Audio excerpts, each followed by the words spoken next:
As nossas emoções têm um poder de harmonizar ou de desarmonizar o nosso pensamento.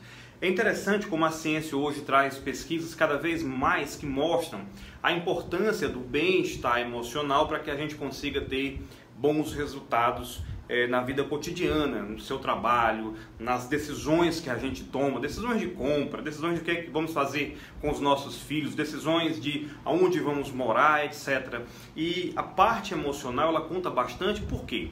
Porque, na verdade, quando você olha para uma retrospectiva de desenvolvimento do sistema nervoso, do cérebro, dos seres humanos, da humanidade, a gente observa que antigamente, se você pegar os répteis ou os primeiros mamíferos, por exemplo, a gente sabe que a parte emocional ela basicamente tomava de conta. A gente vivia de maneira instintiva, no nosso cérebro mais primitivo.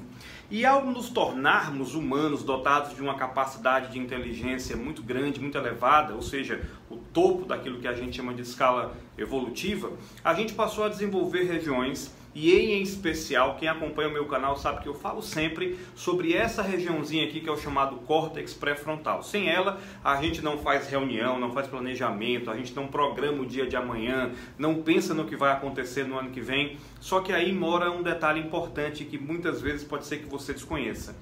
Para que eu consiga fazer um bom planejamento, para que eu consiga dar o melhor de mim, para que você e eu, que somos humanos, para que a gente consiga de verdade acertar, ser mais assertivo, ser mais direcionado nas nossas escolhas, o emocional influencia sobretudo. Quando eu preciso ter, por exemplo, uma memória de trabalho, quer dizer, uma memória que eu preciso para trabalhar, para coordenar a minha vida, quando eu preciso armazenar informações e planejar a minha vida, eu estou utilizando a minha parte cortical, a minha parte pré-frontal para isso. Entretanto, se o sistema emocional, se o sistema límbico estiver abalado, você não vai conseguir ter o melhor resultado possível. Vou te dar um exemplo assim bem simples. Várias vezes na minha vida eu já saí de casa para dar uma aula, para dar uma palestra, o que quer que fosse, e porém eu não estava tão bem do ponto de vista emocional, Eu tinha tido, digamos, algum atrito com a minha esposa, ou uma discussão que a gente não acabou, algo que não foi tão positivo. E naquela época, 15 anos atrás, eu desconhecia o poder das emoções sobre a nossa atividade racional. Eu achava que podia dizer assim, não, eu vou entrar para dar minha aula, minha palestra e vou deixar o problema de lado. E é aí que a gente se engana. Se a nossa parte emocional ela não está bem construída, todos os meus resultados que eu vou ter naquele dia possivelmente não serão os mais positivos possíveis. Porque essa região emocional, o sistema límbico, sobretudo uma regiãozinha que eu falo sempre dos meus vídeos aqui, as amígdalas cerebrais, o hipocampo, se eles não estiverem, digamos assim, em harmonia, a informação que eles passam para o nosso cérebro, para a nossa parte racional não pensa muito não, pensa em escapar daqui. É mais ou menos como se você voltasse às savanas africanas. Eu estou vendo uma ameaça, eu preciso lutar, eu preciso fugir, eu preciso subir na árvore, eu preciso arranjar o que comer naquele dia, buscar abrigo. Então o nosso sistema emocional, ele meio que bloqueia o racional e faz com que a gente só pense naquilo que é básico, só pense naquilo que é uma questão de sobrevivência.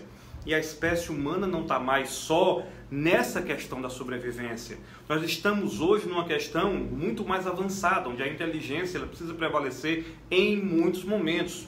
Mas o que eu estou querendo te dizer é que não tem inteligência que resista ao emocional destroçado. Então nós precisamos sim cuidar das nossas emoções. No sentido de, por exemplo, ao sair de casa, tão importante quanto eu ter uma apresentação bem feita ou energia para trabalhar, é eu ter dado um beijo na minha esposa, é você ter dado um beijo no seu marido, é você estar bem com os seus filhos. Sabe, aquela sensação de que você não deve nada, porque o nosso subconsciente ele vai acusar de diversas maneiras e você pode não estar pronto para isso.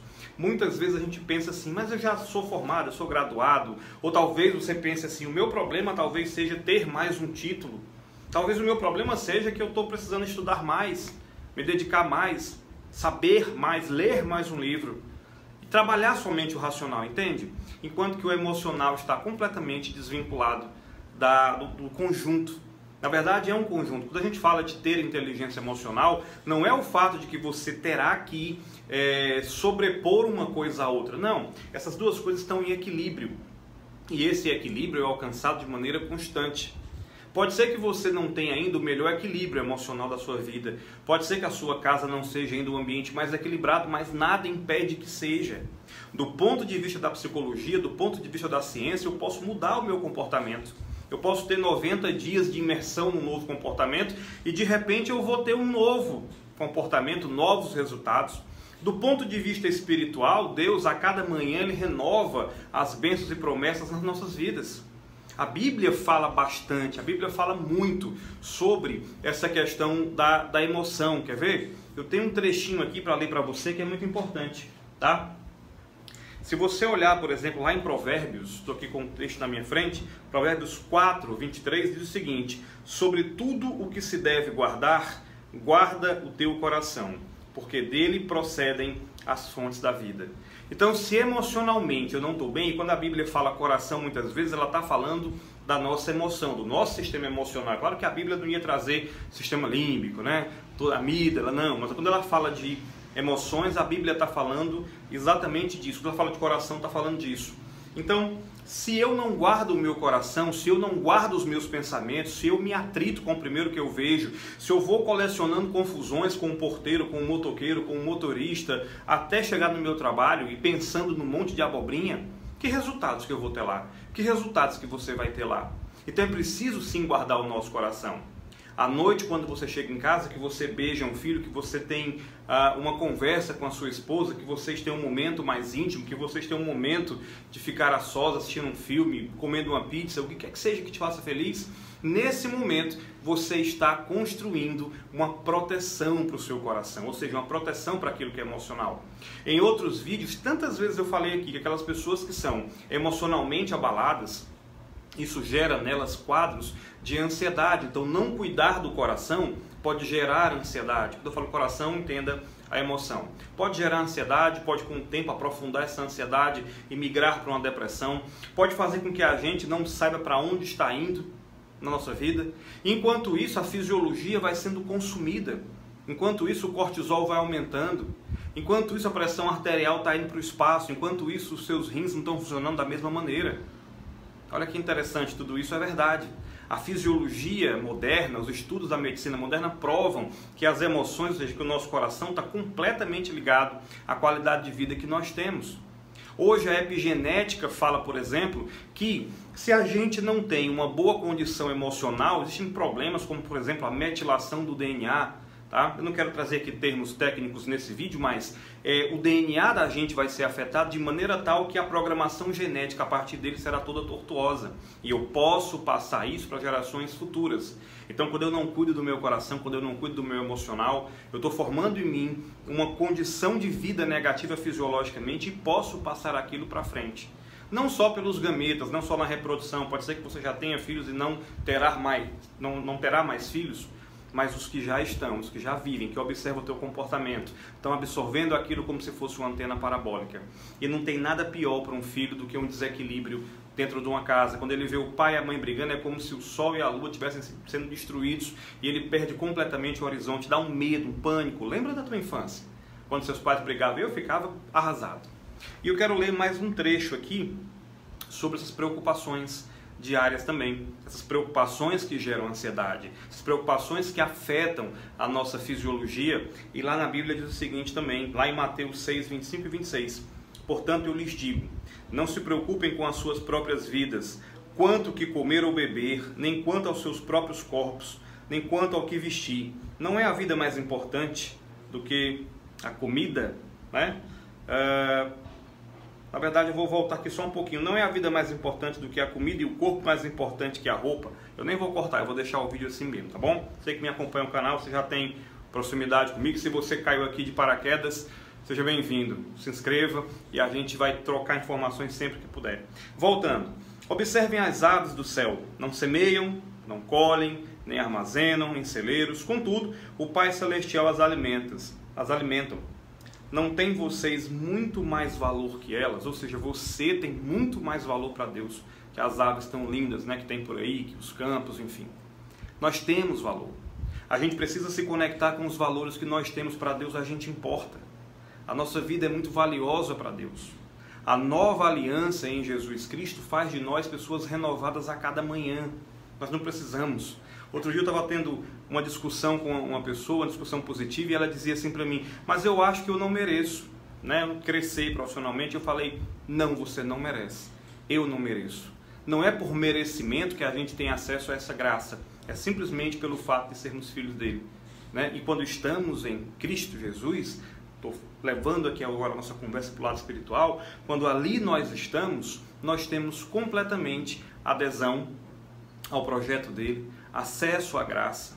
Nós temos completamente acesso a tudo. Então cabe dentro de você dizer, o meu milagre é agora, a minha vida muda agora, eu vou mudar agora, a minha vida me pertence. E parar de ficar colocando a culpa nas pessoas, no clima, no presidente da república, no diabo, que muitas vezes nem participa daquele processo de autodepreciação de uma pessoa. O diabo não tem participação em todo o processo de autodepreciação, e autodestruição que algumas pessoas têm.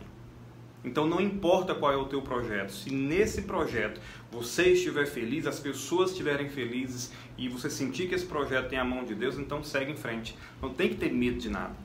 Medo é um sentimento que só serve para deixar a gente em estado de alerta. Não que não seja importante sentir medo. É o medo que me faz não atravessar a rua quando vem um caminhão. É o medo que me faz não querer brincar com a serpente quando eu não posso. Normalmente nós não podemos.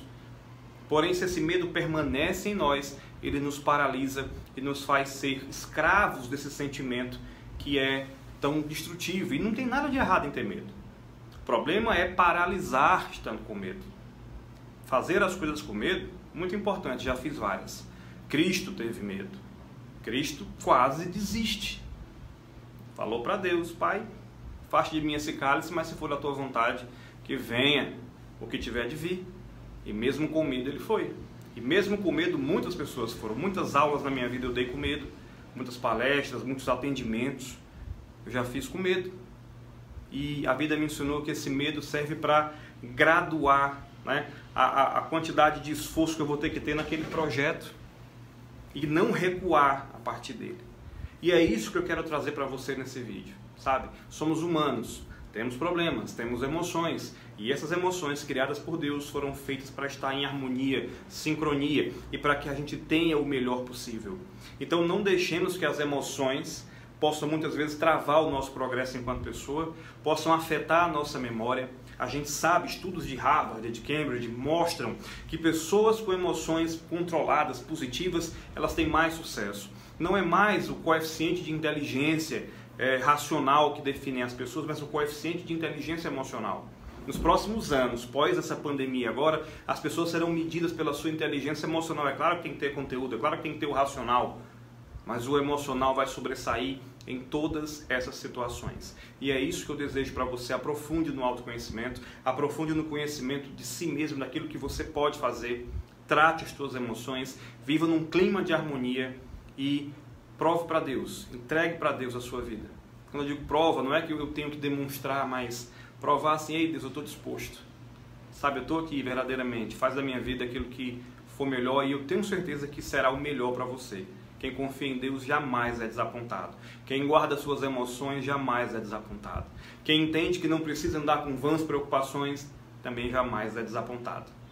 Quero que você compartilhe esse vídeo com o máximo número de pessoas que você sabe que precisa dessa mensagem. Se inscreve no canal, deixa aí o teu like, o teu comentário e a gente está junto. Te vejo no próximo vídeo.